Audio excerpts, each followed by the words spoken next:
Gloire au Seigneur. Nous bénissons Dieu pour ce bon dimanche que Dieu nous a accordé par sa grâce. Nous lui rendons multiples actions de grâce pour cela. Nous avons perdu beaucoup de nôtres qui nous ont quittés et nous ne sommes pas plus meilleurs qu'eux, mais Dieu a permis que nous soyons comptés parmi les vivants aujourd'hui. Et Dieu ne fait rien au hasard. Et nous bénissons Dieu pour cela. Voilà la raison même pour laquelle nous sommes motivés en ce jour, ce dimanche, de célébrer, d'adorer. C'est Dieu qui nous a fait grâce d'être comptés encore aujourd'hui parmi les vivants. Il nous a réveillés. Nous sommes en pleine bonne santé. Il nous a donné aussi cette opportunité d'approcher sa présence et célébrer les cultes. Et gloire soit rendue à Dieu. Gloire soit rendue à Dieu. Shalom, shalom à vous tous les fils et filles de l'Alliance. Shalom à vous tous croyants qui croient en Christ Jésus, à tous les membres de la grande cité des merveilles du Christ international.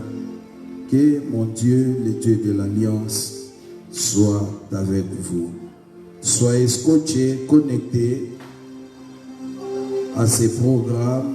Commencez déjà à partager la vidéo avec d'autres. Et cela fera de vous une source de bénédiction pour eux. Gloire soit rendue à Dieu. Aimez, abonnez-vous et partagez la vidéo. Voilà ce que vous devez faire et Dieu vous bénira pour l'avoir fait. Comme cela est dans notre tradition, notre coutume, nous approchons d'abord la présence de Dieu. Nous adorons d'abord le Seigneur pour que la pluie de bénédictions descende sur nous. Et après, nous allons écouter les messages du jour. Avec les Séraphins Singers, nous allons adorer. Prenez votre position. Vous pouvez être debout, main levée, à genoux, main levée. Vous pouvez dormir par terre selon que l'Esprit vous conduit. Séraphins Singers va nous conduire dans l'adoration. Alléluia.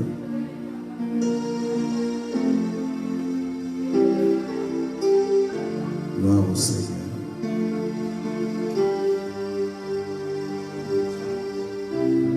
Alléluia. Alléluia. Alléluia.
Moi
Yahweh biso tokotombola kiti na yo ya ngolu na mitema totatoli yozali Nzambe maboko na likolo na loyebo ya basantu na bange tokoyeba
Gloire au Seigneur.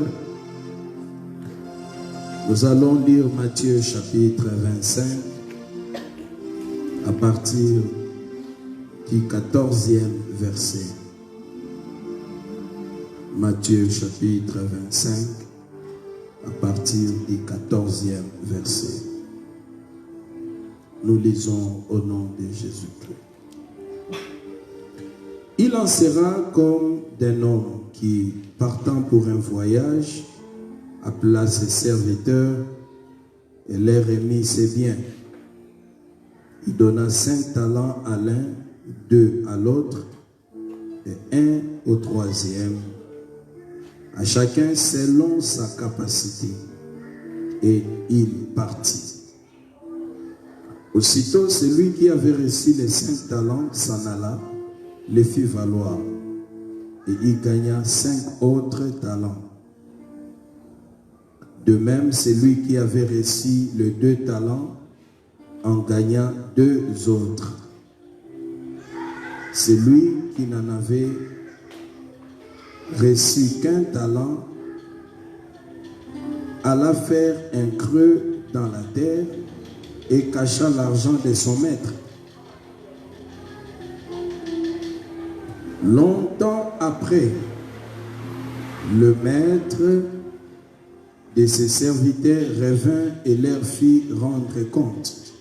Celui qui avait reçu les 5 talents s'approcha en apportant 5 autres talents et il dit: Seigneur, tu m'as remis 5 talents.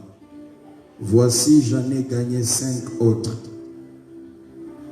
Son maître lui dit, c'est bien, bon et fidèle serviteur. Tu as été fidèle en peu de choses, je te confierai beaucoup. Entre dans la joie de ton maître. Celui qui avait reçu les 2 talents s'approcha aussi et il dit, Seigneur, tu m'as remis 2 talents. Voici, j'en ai gagné 2 autres. Son maître lui dit, c'est bien, bon et fidèle serviteur, tu as été fidèle en peu de choses, je te confierai beaucoup.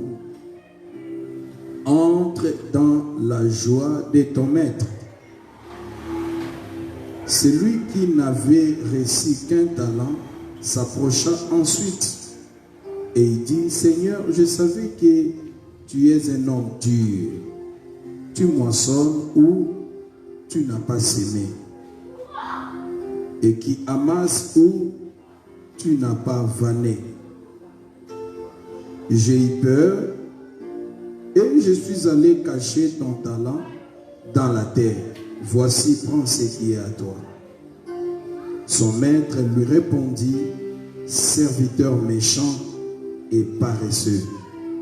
Tu savais que je moissonne où je n'ai pas semé et que j'amasse où je n'ai pas vanné.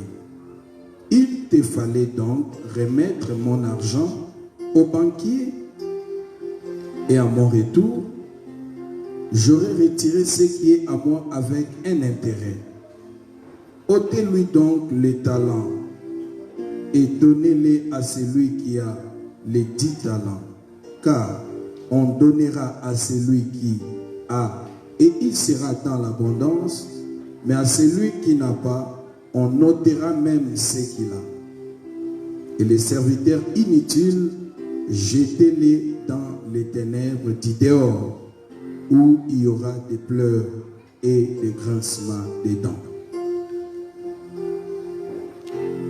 Seigneur, révèle ta parole à nos esprits et communique-nous ta vie. Au nom de Jésus, Christ de Nazareth. Amen. Nous parlerons ou nous allons parler ou nous parlons sur les refus de servir dans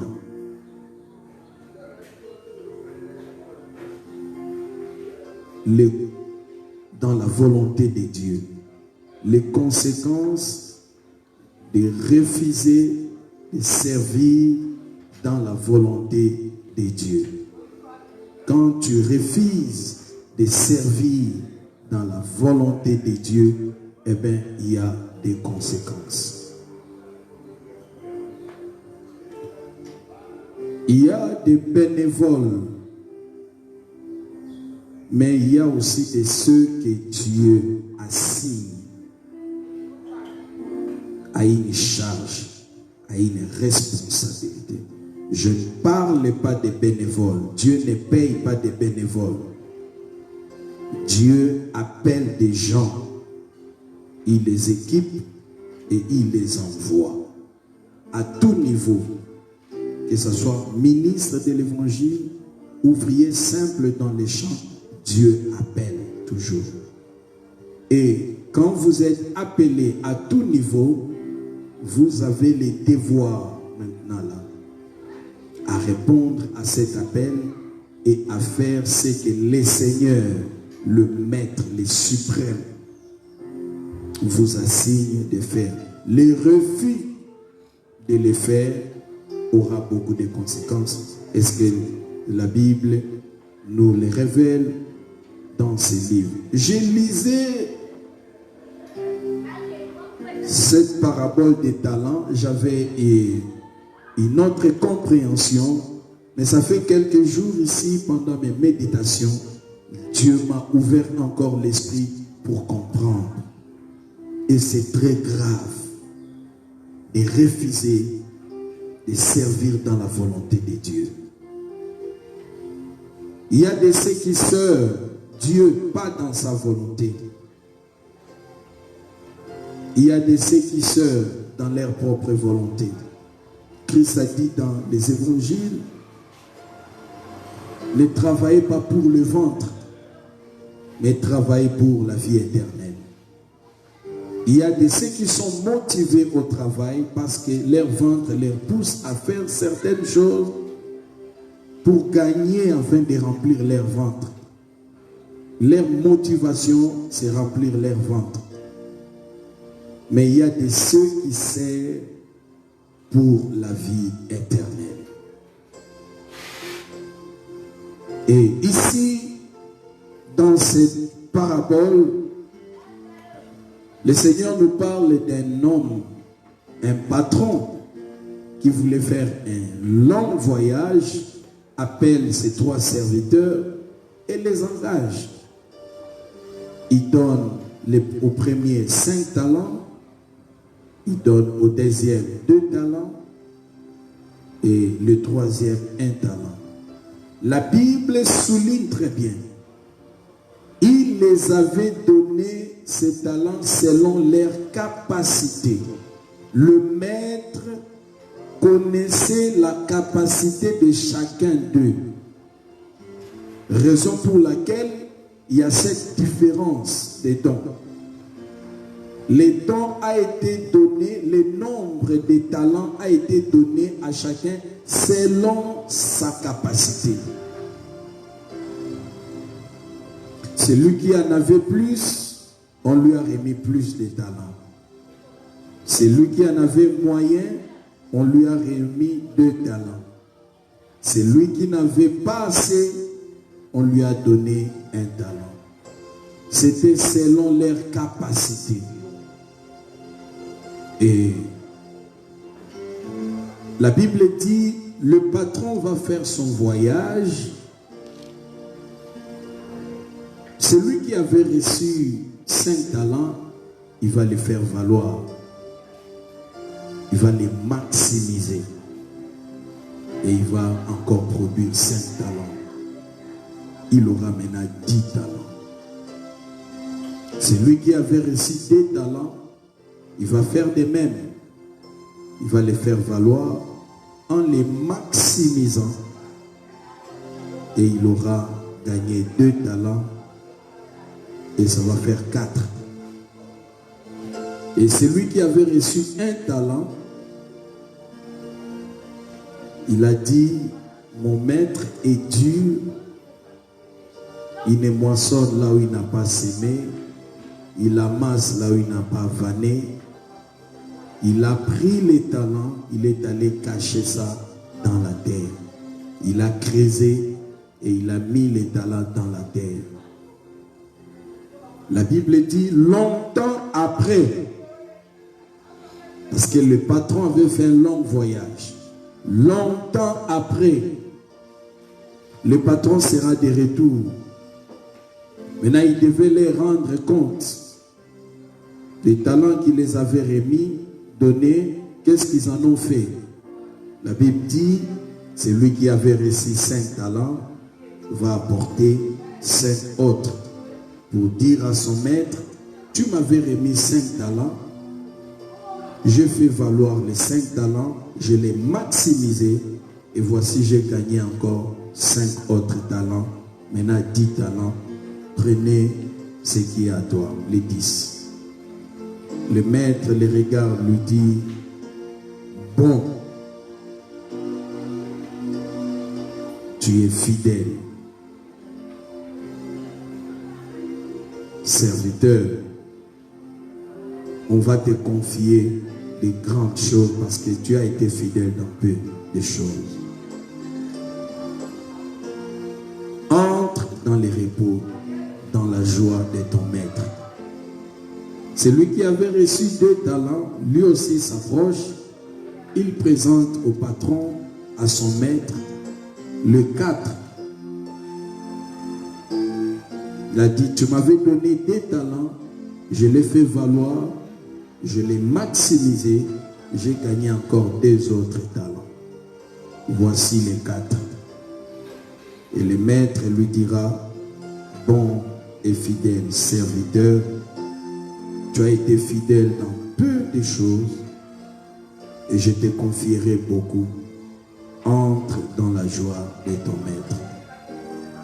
Et la troisième des personnes qui avait reçu un talent va s'approcher et va dire à son maître, je savais que tu es dur, tu moissonnes là où tu n'as pas sémé, tu amasses là où tu n'as pas vanné. J'ai pris ton talent, je suis allé cacher ça dans la terre. Et le maître lui dira, méchant, mauvais serviteur. Si tu savais que je suis ainsi, il fallait même prendre mon talent, aller donner ça chez un banquier. À mon retour, j'allais les récupérer avec un intérêt. Et tu es allé cacher cela. Tu es mauvais. Et le maître donnera les ordres à ces hommes. Il dit, ôtez-lui donc les talents et donnez-les à celui qui a les 10 talents. Car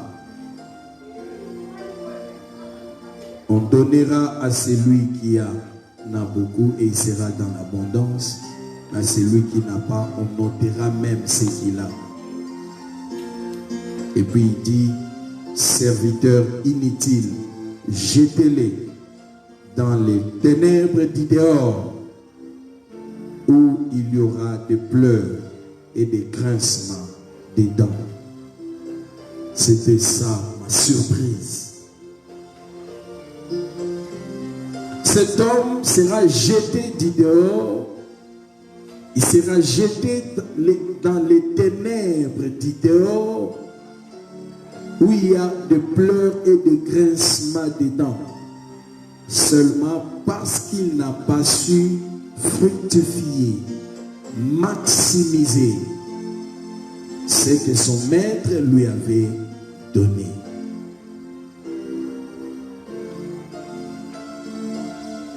McCarthy parle de cette expression, les ténèbres du dehors. Il parle du lieu du tourment. Là où il y a des grincements des dents et des pleurs. Il parle de l'atmosphère, l'environnement de l'enfer. Ça veut dire que cet homme sera jeté dans les temps de feu de l'enfer, non parce qu'il a commis l'impudicité, non parce qu'il a été adultère, non parce qu'il a été ivrogne, non parce qu'il a été voleur, menteur, mais parce qu'il n'a pas su servir son maître comme il fallait. Il est allé cacher les talents que son maître lui avait donnés, ne connaissant pas l'intention du maître. Que dans ces temps-là, le maître cherchait un intérêt. L'intérêt ne pouvait venir que si le talent a été fructifié, mis en valeur, si le talent a été maximisé. Mais lui n'a pas fait valoir les talents que le maître lui avait donnés. Il n'a pas maximisé avec les talents. Et le maître n'a pas trouvé de l'intérêt sur son talent pendant tout ce temps qui était passé. Et le maître l'appelle serviteur inutile. Il doit être jeté dans le temps de l'enfer, là où il y aura des pleurs et des grincements des dents. Je vous l'ai dit d'avance déjà, en enfer, on n'aura pas seulement des impudiques, on n'aura pas seulement des ivrognes. En enfer, il n'y aura pas seulement des menteurs, des sorciers, des mauvais riches. En enfer, il y aura aussi des rebelles, des gens qui n'ont pas su servir Dieu comme Dieu le voulait. Des gens pour des raisons que eux-mêmes savent, n'ont pas eu le temps de maximiser, de faire valoir le talent que Dieu leur avait donné.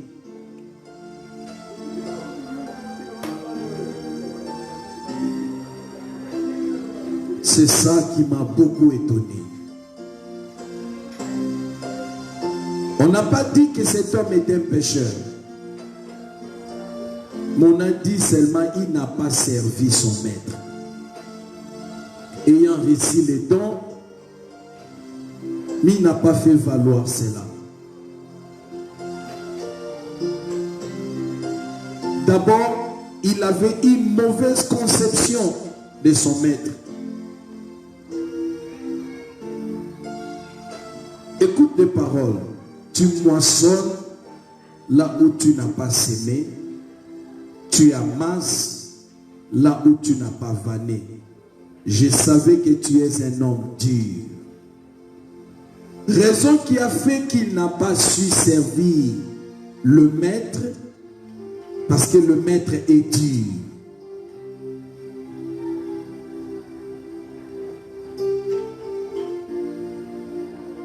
J'ai lu un livre, un homme que le Seigneur avait fait grâce de l'amener dans l'au-delà. Il va visiter l'enfer. Dieu va lui montrer les réalités qui seront en enfer. Et il a constaté qu'en enfer, il y a des pavillons. Tous ne seront pas dans un même endroit. Il y a des pavillons. Il y a des pavillons où cet homme avait vu des hommes de Dieu. Des diacres, des anciens, des chantres célèbres,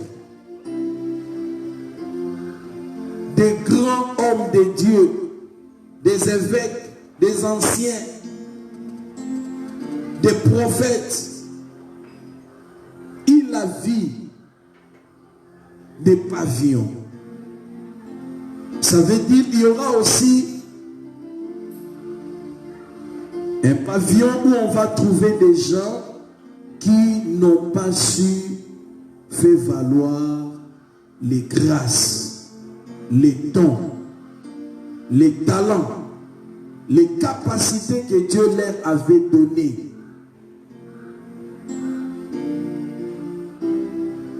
Pour le salut des âmes, pour la croissance de l'œuvre de Dieu. Peut-être au niveau de son église locale. Bref, ce dernier serviteur est type d'un serviteur qui est hypocrite. C'est un type d'un serviteur qui est malsain. C'est du genre de serviteur qui a double visage, qui n'est pas sincère, qui donne l'apparence de ce qu'il n'est pas du fond de lui, qui a des préjugés.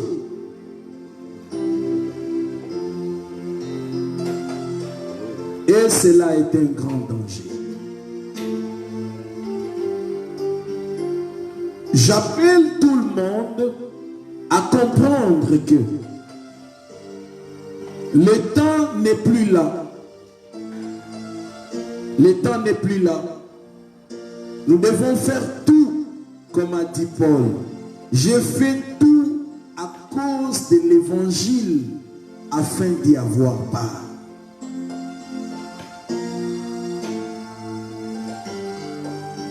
J'ai reçu 40 coups.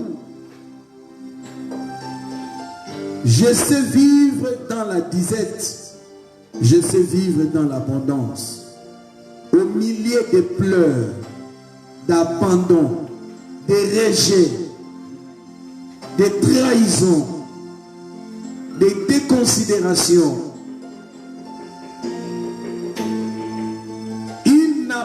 baissé parce que ses yeux étaient braqués sur les couronnes qui l'attendaient. Il dit, je fais une chose, j'oublie tout derrière moi, je cours vers le but de la vocation céleste.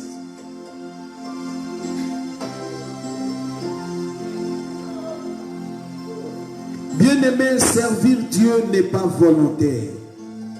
Voyez, cet homme a fait sa volonté, mais sa volonté lui a coûté trop cher.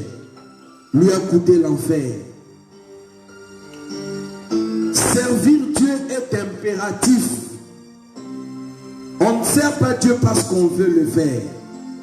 On sert Dieu parce que Dieu veut que nous le fassions. Et c'est une obligation à une certaine mesure.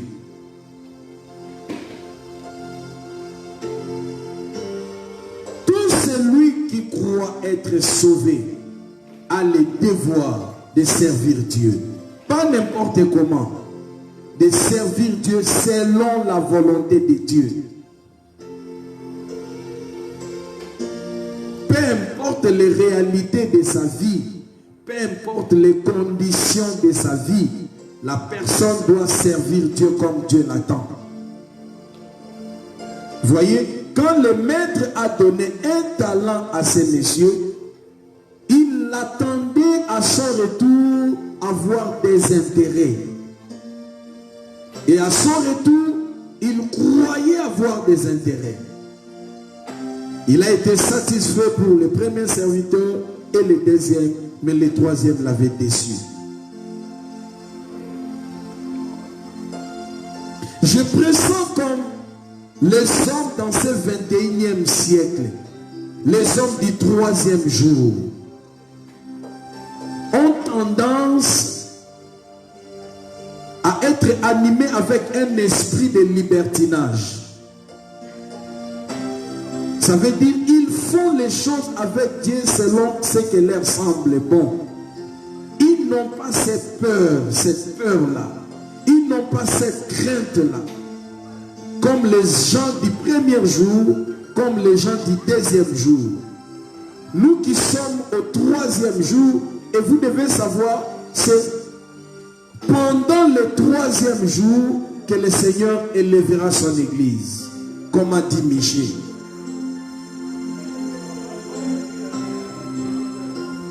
Mais les gens de ce siècle ont tendance à avoir une certaine liberté.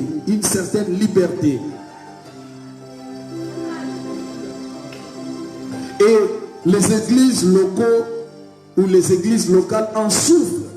Des leaders dans des églises locales souffrent pour avoir de telles personnes au sein des églises locales. Des gens qui ne tremblent pas devant l'œuvre de Dieu. Qui servent Dieu selon leur tempérament.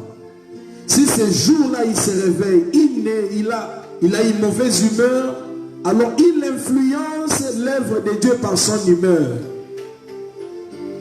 Les gens de ce troisième jour ne se considèrent pas comme des esclaves, comme a dit Paul. Paul s'appelait esclave, doulos, un esclave volontaire. Voilà pourquoi il pouvait dire malheur à moi si je ne prêche pas l'évangile. Si pour les autres ils le font pour prouver, si pour les autres ils le font parce qu'ils gagnent, ils cherchent quelque chose derrière. Mais pour moi c'est une imposition. Malheur à moi si je ne prêche pas l'évangile, parce que prêcher l'évangile pour Paul c'était une imposition, c'était la volonté du maître, c'était déjà une loi. Il ne pouvait pas s'en détourner. C'est comme cela devant sa justification devant le roi Agrippa, il dit, quand j'ai connu la volonté du Seigneur, je n'ai pas résisté à la vision céleste. Cette vision céleste, c'était d'annoncer l'évangile. C'était de prêcher le Christ. Malgré qu'il était juif, il était pharisien, mais le jour où il avait la révélation du Christ, il ne pouvait plus fermer sa bouche. Il a travaillé d'arrache-pied. Toute toutes les vérités de Dieu qu'il avait, il a pris soin de les partager. Parce qu'il savait, s'il ne le faisait pas, il allait être un homme malheureux.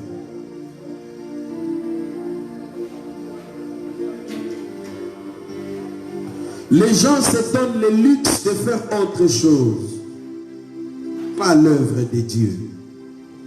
À l'église, les gens se poumonnent d'avoir tout, pas l'œuvre de Dieu. Les gens se sacrifient dans autre chose. Quant à ce qui concerne l'œuvre de Dieu, ils ont des raisons. Si c'était pour des gens de ces temps-ci, on n'allait pas avoir la Bible. Parce que les gens de première ère ont accepté, ne fût-ce que de garder 2 pages de la Bible, de donner leur vie. Les gens ont accepté la mort pour ne pas donner des lettres que les apôtres avaient écrites. Parce que cette lettre-là devait être lue par tout le monde pour qu'il soit affermi. Il a la lettre, mais il refuse de donner. Il cache la lettre, il instruit d'autres personnes. Si je meurs, on me tue, vous irez dans tel endroit, vous trouverez la lettre. Faites de sorte qu'après l'avoir lu, envoyez ça chez les autres. Mais pendant qu'on les questionne, il refuse d'admettre qu'il a la lettre. Si c'était les gens de ces temps-ci, on n'allait pas avoir la Bible. Heureusement que Dieu est Dieu. Personne ne peut l'empêcher d'accomplir ses desseins.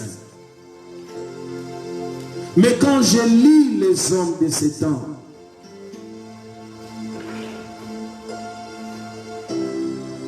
l'œuvre de Dieu n'a plus sa valeur. L'œuvre de Dieu devient le dernier de tout. Les gens ne tremblent plus dans l'œuvre de Dieu. Les gens n'ont plus la crainte en servant Dieu. Nous servons Dieu avec la mentalité des super-hommes. Nous servons Dieu avec une mentalité des hommes spéciaux. Nous servons Dieu avec la mentalité des patrons. Donc si je veux, je peux le faire. Si je ne suis pas d'accord, je ne le fais pas. Si je suis de bonne humeur, je le fais bien. Si je suis de mauvaise humeur, je le fais malgré moi. Et les gens ne comprennent pas. Si ceux qui servent dans la cour d'un roi n'ont pas de choix, le fait qu'ils ont été engagés. Si ceux qui servent dans des palais présidentiels n'ont pas le choix, le fait qu'ils ont été engagés, à combien plus forte raison nous qui sommes engagés dans l'œuvre de celui qui est élevé au-dessus de tout.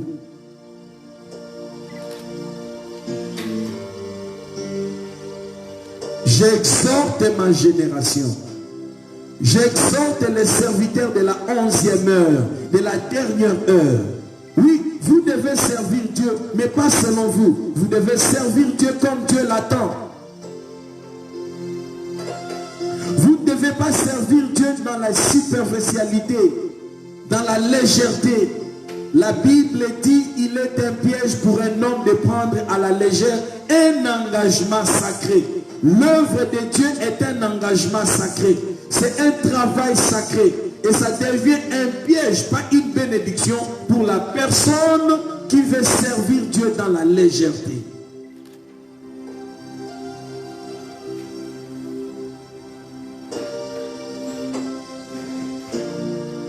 Genèse 49, verset 26-27, Jacob révèle que l'œuvre de Dieu est une source de bénédiction.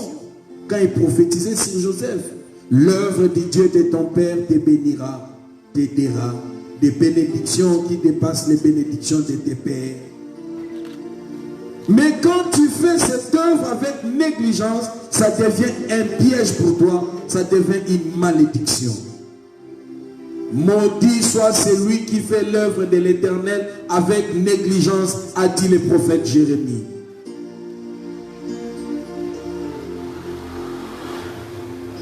Les sociétés de ce monde, vous allez voir leurs ouvriers donner le meilleur de leur intelligence, donner le meilleur de leur énergie, donner le meilleur de leur temps.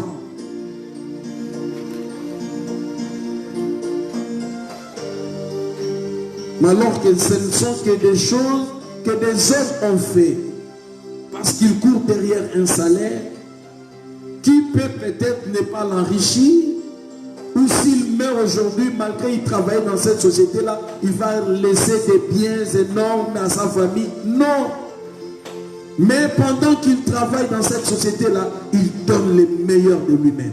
Il est même fier que les gens savent qu'il sert dans telle société. Mais à ce Dieu, qui même si aujourd'hui vous arrivez à mourir, à cause de ce que vous avez fait pour lui, il peut penser à ceux qui sont après vous.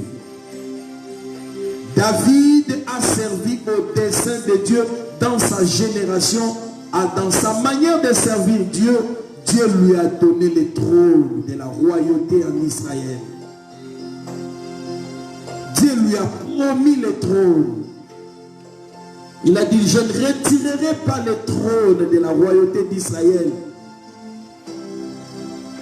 de toi, David, même de ta lignée. Si après toi, tes enfants, tes petits-fils, quelqu'un déconne, je vais les frapper comme un père frappe son enfant, les châtier, mais je ne les retirerai jamais les trônes. Voyez, Dieu est resté fidèle jusqu'au jour où Jésus-Christ est venu de la lignée de David. Et tout lui a été remis, la royauté et le sacerdoce. Parce que David a servi au dessein de Dieu et il a accompli toutes les volontés de Dieu.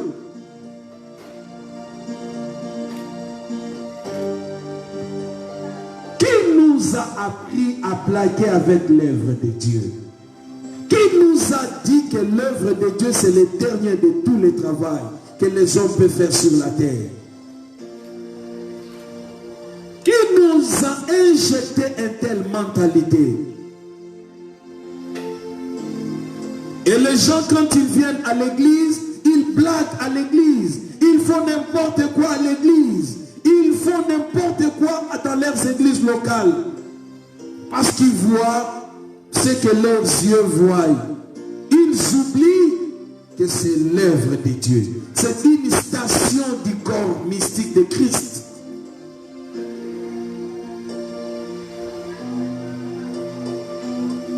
J'exhorte les serviteurs de la 11e heure, nous qui sommes les serviteurs du dernière heure. L'église n'a que des heures, l'église n'a plus de jours, l'église n'a que des heures pour son enlèvement. Et pendant ce temps, nous devons ajuster nos tirs, nous devons remettre les choses à l'ordre, nous devons changer notre manière de voir l'œuvre de Dieu et de travailler dans l'œuvre de Dieu. Parce que cela va compter. Notre éternité en dépend.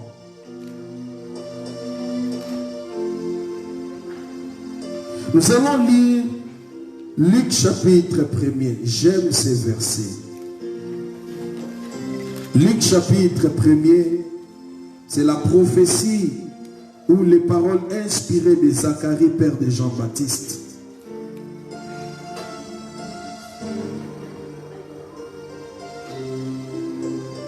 À partir du verset 70.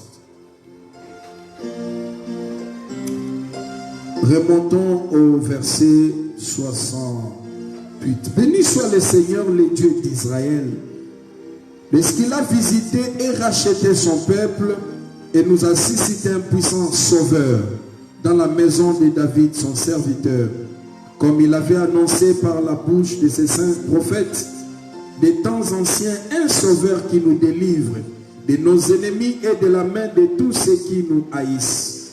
C'est ainsi qu'il a manifesté sa miséricorde envers nos pères et se souvient de sa sainte alliance, selon les serments par lesquels il avait juré à Abraham notre Père, de nous permettre, après que nous serions délivrés de la main de nos ennemis, de les servir sans crainte, en marchant devant lui dans la sainteté et dans la justice tous les jours de notre vie.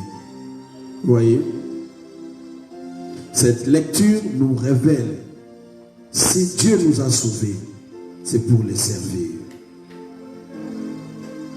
Si nous ne sommes plus esclaves du diable, si aujourd'hui nous ne pouvons plus craindre les sorciers de nos familles, les sorciers de nos quartiers, les sorciers de n'importe où, les œuvres des ténèbres, nous pouvons nous lever et dire au nom de Jésus, je chasse, je brise, je détruis. C'est parce que le Seigneur nous a délivrés. C'est parce qu'il nous a sauvés. Il a suscité un puissant sauveur au nom de Jésus-Christ qui est mort à la croix de Golgotha. Il était enseveli 3 jours après, il est ressuscité. Il a vécu 40 jours avec les apôtres. Après, sur le mont des Oliviers, il est monté en l'air. Il a dit, je vais vous préparer des places et je reviendrai vous prendre. C'est comme cela que nous parlons sur l'enlèvement de l'Église. S'il a payé le prix à la croix, c'est pour que nous ne soyons plus esclaves du diable. C'est pour nous délivrer de la crainte. Et c'est par après que nous devons les servir. Servir Dieu est impératif. Ce n'est pas une option au choix. Je fais le choix de servir Dieu. Non. Si réellement vous êtes sauvés, vous êtes lavés par le sang, vous avez l'obligation, vous avez le devoir de servir Dieu. Et le jour où quelqu'un donne sa vie à Dieu, le Saint-Esprit vient s'attacher à l'esprit de l'homme. En même temps, Dieu dote la personne avec des talents avec lesquels la personne doit servir Dieu selon les capacités que Dieu a mis en lui. Voilà, la Bible dit, les dons nous a été donnés selon la mesure. Vous savez, nous n'avons pas tous les mêmes mesures.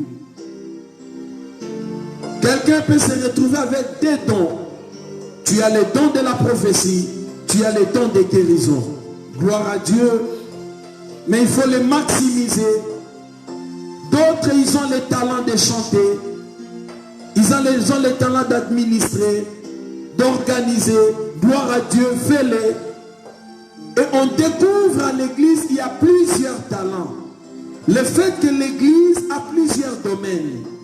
Et Dieu a doté chaque enfant de Dieu dans cette église des talents qu'il faut pour répondre à tous ses besoins, pour l'expansion et la croissance de son œuvre. Mais on trouve beaucoup de gens font comme ces derniers serviteurs. Ils prennent les talents, les compétences, la connaissance, l'intelligence que Dieu leur a donné pour les mettre au profit de l'évangile. Ils cachent cela.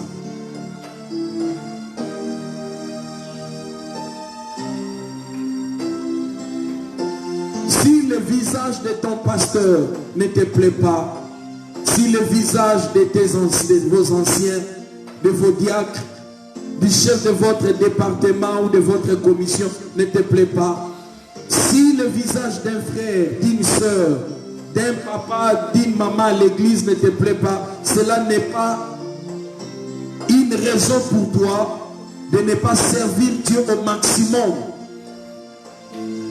Parce que tu n'as pas de compte à rendre à tous ces gens-là. Ce n'est pas eux qui t'ont donné les talents, mais c'est Dieu qui t'a sauvé. C'est lui qui met en nous les talents. C'est lui qui nous donne les dons spirituels et c'est lui qui donne le ministère. Tu n'as pas peut-être le ministère, mais tu as un don, tu as une grâce, tu as un talent. Tu dois le maximiser pour l'avancement de l'œuvre. À tous ceux qui ont reçu aussi le ministère, ils doivent maximiser leur ministère. Paul dit à Timothée, fais bien le travail d'un évangéliste. Voyez, il n'a pas dit fais le travail, fais-le bien.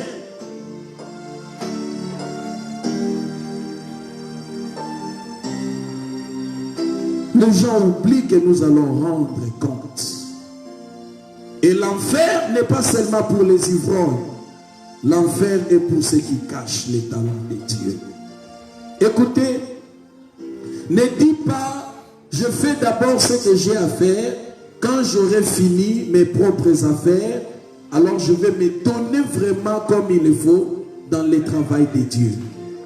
Le trop tard. Plutôt, fait passer le temps peut devenir trop tard. Peut aussi annuler tout. Un papa, Dieu l'appelait au ministère. Dieu l'appelait au ministère. Il refusait l'appel de Dieu parce qu'il avait ses ambitions.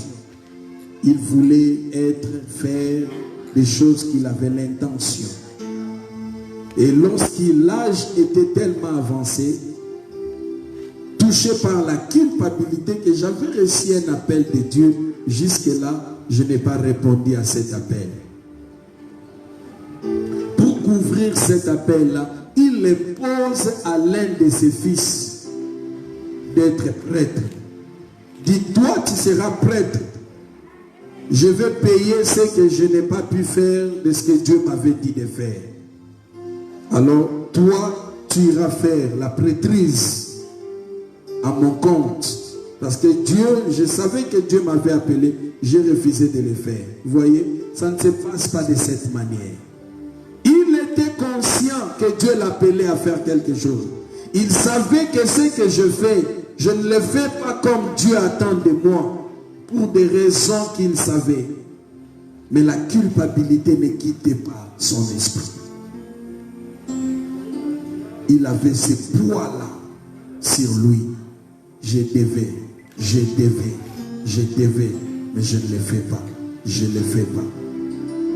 Il a voulu se racheter par son fils. Non, son fils aussi avait sa vocation.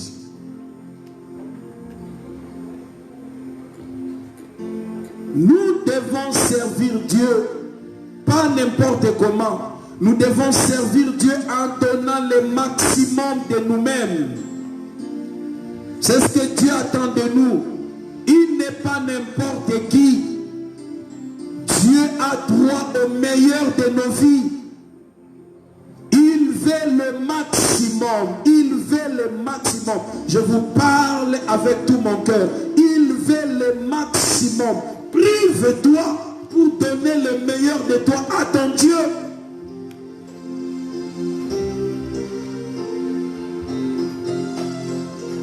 C'est comme un homme qui aime beaucoup sa femme ou qui aime beaucoup ses enfants, il préfère d'avoir un seul pantalon, mais garnir le garde-robe de sa femme ou de ses enfants. Quand les gens voient sa femme ou ses enfants, l'honneur retombe sur la personne. C'est comme ça que tu dois fonctionner avec Dieu. Donne à ton Dieu le maximum de toi-même. Mon Dieu. L'éternité en dépend. Ton éternité en dépend. Ne fais pas comme beaucoup font. Beaucoup ne connaissent pas Dieu, malgré qu'ils fréquentent les églises, malgré qu'ils font soi-disant l'œuvre de Dieu. Ils n'ont pas la révélation de Dieu. Ils servent un Dieu qu'eux ne connaissent pas. Et leurs oreilles sont tellement bouchées, leur intelligence est tellement voilée, qu'ils n'arrivent pas à comprendre. Même s'ils rencontrent un roi pour leur décortiquer les connaissances de Dieu, la volonté de Dieu, tellement ils sont envoûtés. Ils n'arrivent pas à accepter cela. C'est comme cela. L'Ésaïe dit, qui a cru à ce qui nous a été annoncé? Parce que beaucoup peuvent écouter mais ne croient pas. Raison pour laquelle ils ne changent pas dans leur façon de faire, dans leur façon de marcher avec Dieu, dans leur façon de les servir. Des gens assoiffés de la terre. Ils ont la pensée de l'éternité, mais ils oublient que ce ne sont que des humains. Les souffles de Dieu peuvent les quitter et seront appelés cadavres, comme les autres. Ils oublient qu'ils ne sont pas maîtres de leur souffle pour les retenir. Ce Ce n'est pas à eux de déterminer le durée de leur vie sur la terre.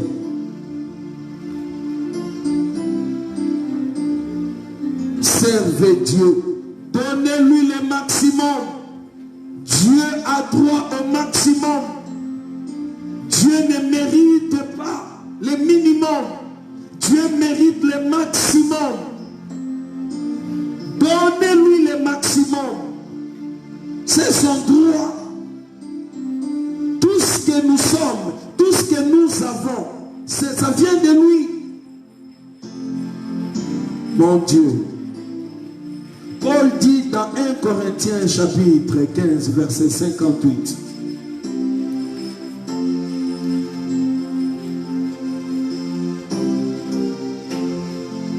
Il dit 1 Corinthiens chapitre 15 verset 58.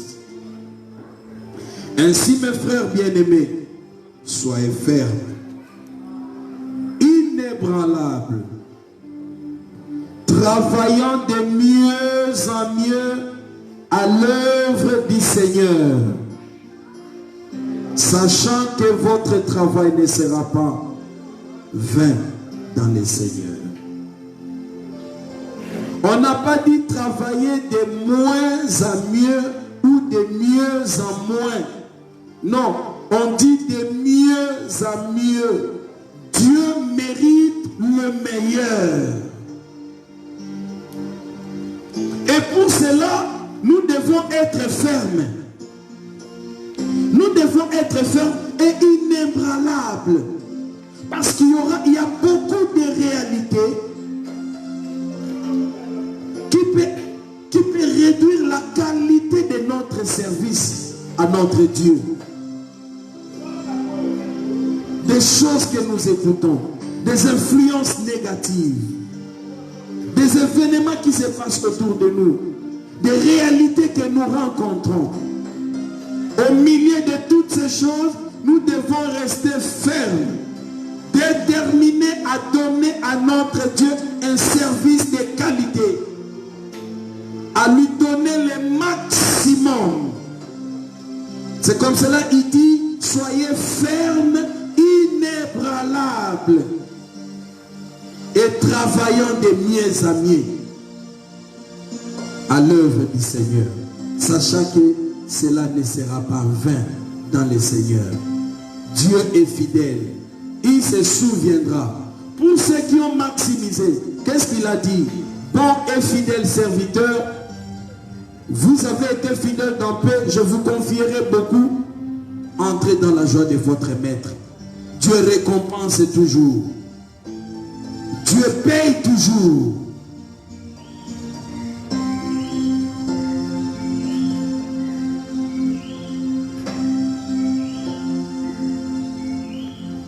Luc chapitre 12 verset 47. C'est par ici que je vais chuter. Le serviteur qui, ayant connu la volonté de son maître et n'a rien préparé et n'a pas agi selon sa volonté, sera battu d'un grand nombre de coups.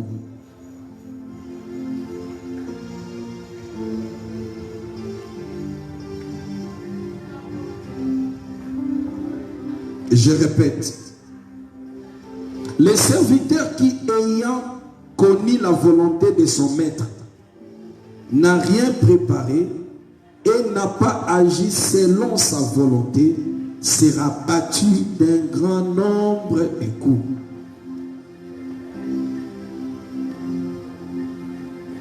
Je sais sentir le fardeau de Dieu dans mon cœur. Ça m'enlève des fois l'appétit. Je trouve mon sens de vivre lorsque je fais la volonté de Dieu. Lorsque j'accomplis ce que je suis, je connais que Dieu m'a donné à faire. Mon sens de vie n'est pas d'avoir des millions, d'habiter de belles maisons, de rouler belles carrosses. On peut avoir tout ça sans faire ce que Dieu veut de vous. Vous passez à côté. J'ai à manger, mais quand je n'ai pas encore fait ce que Dieu me demande de faire, je manque l'appétit. Je ne me sens pas à l'aise. Je préfère rester main vide, mais avec l'argent que j'ai, que je fasse ce que je suis conscient que Dieu m'a dit de faire pour lui, pour son œuvre. Même si je n'ai pas de résultats maintenant là, mais au moins je sais que je fais ce que je connais comme étant la volonté de Dieu. Le résultat ne peut pas être notre motivation. Notre motivation doit être la connaissance de la volonté de Dieu. Je fais ce que je connaissais être, ce que Dieu voulait de moi. Voilà ce qui est important. Le serviteur ayant connu la volonté de son maître et n'a rien préparé, n'a pas fait selon la volonté de son maître, sera frappé d'un grand nombre de coups. Les coups là, c'est l'enfer. C'est l'enfer. N'allez pas en enfer pour avoir refusé de servir Dieu comme il le fallait. Pour avoir refusé de donner à Dieu le maximum. Vous vous battez quand il faut répondre aux besoins des hommes, au service des hommes. Et des fois, vous faites traîner l'œuvre de Dieu pour satisfaire les hommes. Prenez la décision de ne plus faire cela. L'église n'a plus beaucoup de jours.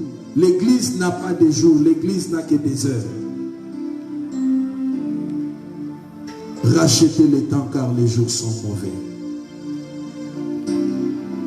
Rachetez le temps. Dieu veut voir un peuple qui lui obéisse au premier rang, qui tremble pour le servir, qui lui donne le maximum en tout, en termes d'intelligence, en termes d'énergie corporelle, en termes de relations, en termes d'argent, en termes de biens matériels.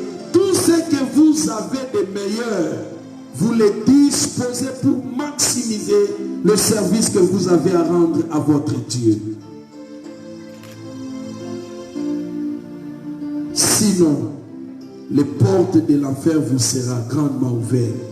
Non parce que vous avez marché dans l'impudicité, mais parce que vous n'avez pas su faire valoir les talents et les dons que Dieu vous avait donnés.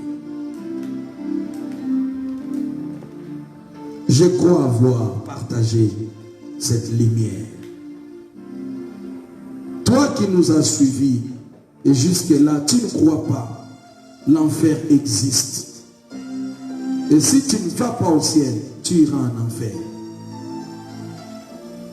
Pour aller au ciel, il faut donner ta vie à Christ. Il est le chemin, la vérité et la vie. Le chemin qui mène au Père. Ce n'est pas un chef spirituel, ce n'est pas une église, ce n'est pas une dénomination, mais c'est la personne de Christ qui vous amènera au ciel. Voilà une opportunité. Ouvrez votre cœur et donnez votre vie à Christ. Servez-le en lui donnant le maximum de votre vie.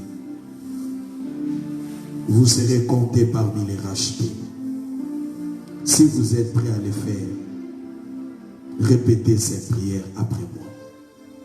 Seigneur Jésus-Christ, j'ai écouté ta parole. Je suis fortement touché. Je t'ouvre mon cœur. Entre, sois le Seigneur et le Sauveur de ma vie.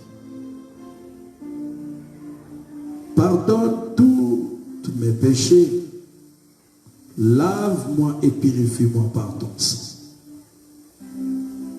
Que ton esprit vienne s'attacher à mon esprit et qu'il fasse de mon corps ta demeure. Je renonce au diable et à ses œuvres. Je renonce au monde et à ses œuvres. Je renonce à mon corps, ma chair, et à ses mauvais désirs et mauvaises passions. Inscris mon nom dans ton livre de vie. Aide-moi à marcher avec toi par la force de ton esprit, afin qu'au jour de l'enlèvement de l'Église, je monte avec les rachetés. Merci Seigneur Jésus. Amen. Tu l'as fait de tout ton cœur, tu viens de naître dans la famille de Dieu. Gloire à Dieu. Nous sommes à la fin. Si vous avez des suggestions, vous avez des préoccupations, vous pouvez nous écrire ou nous appeler par nos numéros. Cela va me parvenir et on va vous répondre. Vous avez besoin de prières, appelez-nous et nous sommes là disponibles pour vous servir. L'église Cité des Merveilles du Christ est en train de récolter les fonds pour l'achat parcelle. Et si vous pouvez participer, manifester votre libéralité, ça sera une bénédiction pour vous. Au temps de la Bible, des gens ont fait cela.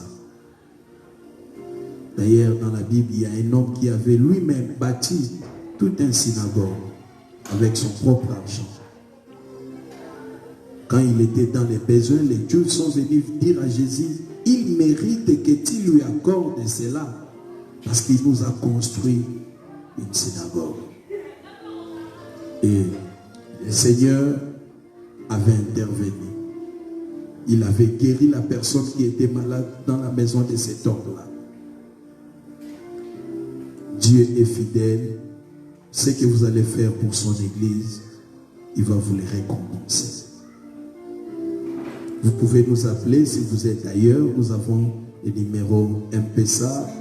Et vous pouvez aussi appeler pour nous dire qu'est-ce que vous pensez faire. Nous sommes là disponibles et Dieu ne manquera pas à vous bénir. Non seulement vous, mais aussi votre postérité. Car il s'agit de la maison de Dieu, l'église de Dieu. Gloire à Dieu. Nous vous souhaitons un bon dimanche et que la semaine qui commence soit une semaine de merveilleuses choses, que ce soit une semaine de miracles, que ce soit une semaine de portes ouvertes, que ce soit une semaine de percées, que ce soit une semaine de surprises agréables. Que la main de Dieu vous accompagne et entre avec vous dans la semaine qui commence. Au nom de Jésus-Christ de Nazareth. Amen.